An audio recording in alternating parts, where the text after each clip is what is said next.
Thank you for joining us for Turn the Page with Paige, brought to you by Southwestern Illinois College. I'm your host, Paige Hulsey. Have you ever had a piece of clothing that makes you feel happy, gives you confidence? Maybe it's a good luck charm.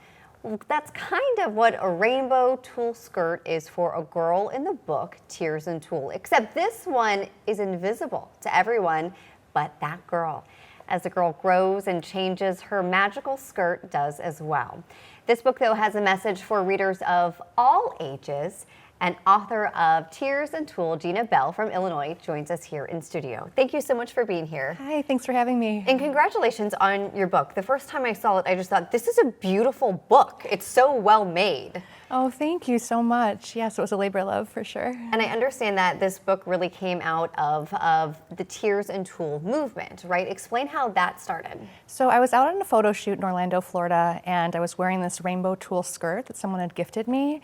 And we had paired it with a black shirt, and I thought, oh my gosh, things aren't going perfectly in my life right now. And the tulle kind of represented the color, and the black tank top I was wearing represented the hard times I was going through. And maybe for the first time in my life, I showed up for myself while both of those things were happening, and took off down this abandoned overpass in the skirt. And as I was doing that, it was as though every ancestor, my mother, everyone who came before me, was able to kind of be seen in that moment along with myself. So it was really special. That's so beautiful, and I feel like I understand that. Maybe all of us feel that for different reasons, but as women and moms, we just have to keep showing up.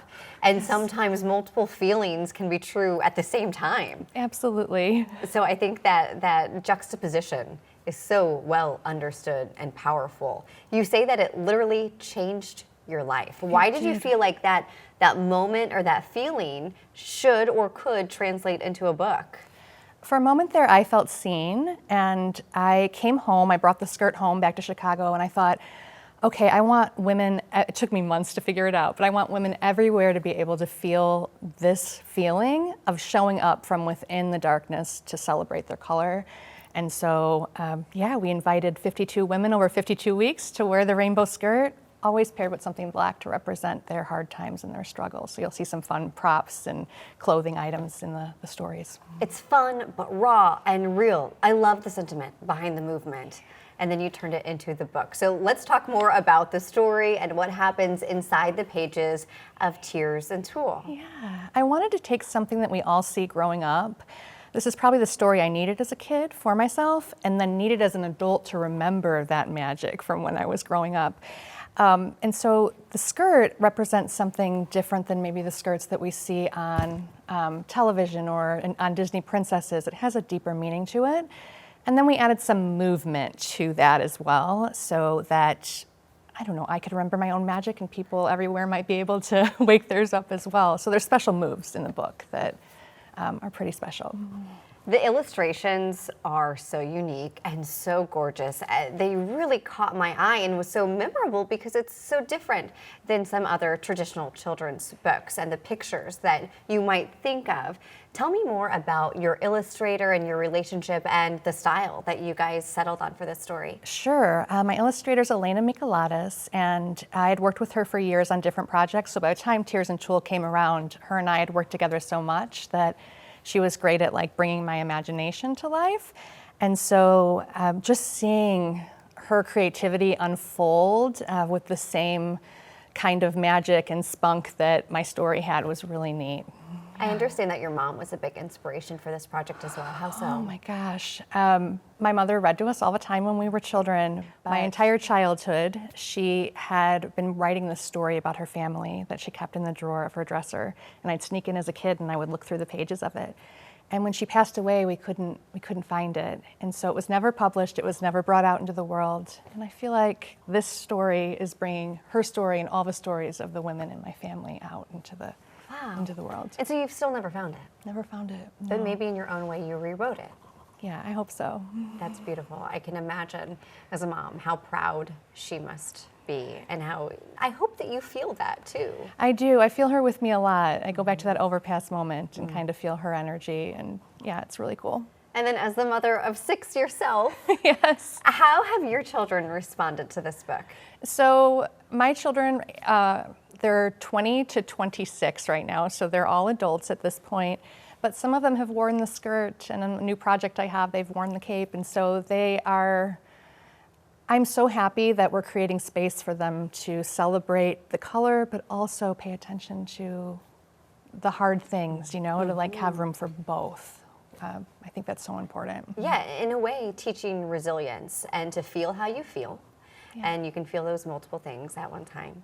You mentioned the cape. Let's talk more about your other project, because this book, I think it's kind of made for girls. And the first time I picked it up, I thought about my nieces and my dear friends' daughters. And I thought about all of them that I want to gift this book to. Aww. But as a mom of boys and sons in our lives too, you have another book with them in mind. Yes, I do. It's called Tears and Taffeta. So it's inspired by a project that follows a cape all across the country. And so men everywhere are wearing that cape, and they're pairing it with something black. And they're talking about their vulnerability and their magic and their hard times too.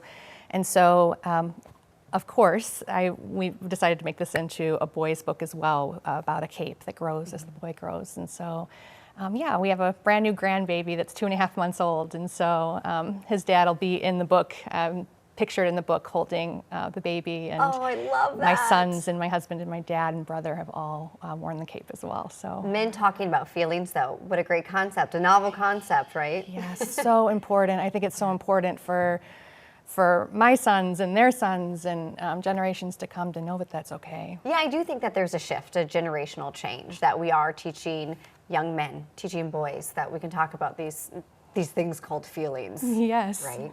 Speaking of feelings, what do you hope readers, whether it's the child or the women, the caregivers, the parents, the family friend reading this book, what do you want them to walk away feeling?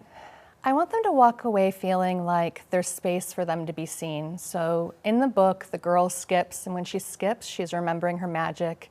And when she dances, she's having fun. And when she swishes back and forth, she's taking up space in the world.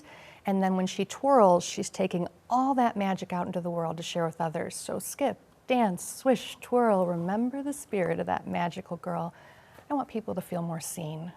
Yeah. This book made me feel, and I think that is powerful, right? When you read a book and it makes you feel something. Yes. You've done such a beautiful job. This is a powerful but fun book too. Yes. And it's just a joy to look at, especially with the illustrations. So congratulations. Oh, thank you so much. Before you go, I would love to hear your recommendation for another children's book, whether it was one that you adored or that you've seen. Absolutely. Actually, as an adult, I stumbled upon a book called What Do You Do With an Idea by Kobe Yamada. And that book totally inspired me to become a writer of my own children's books. So I really have to give him credit for his story, bringing my story to life in a way. Yeah. So yeah, that would be my recommendation. Well, Gina, thank you again for coming. Thank you for creating this beautiful book to share with the world. I truly love it. I'm so glad that you could make the journey here to St. Louis, and so glad to meet you. You as well. Glad to have you with us as well today for Turn the Page with Paige. We hope to see you again soon.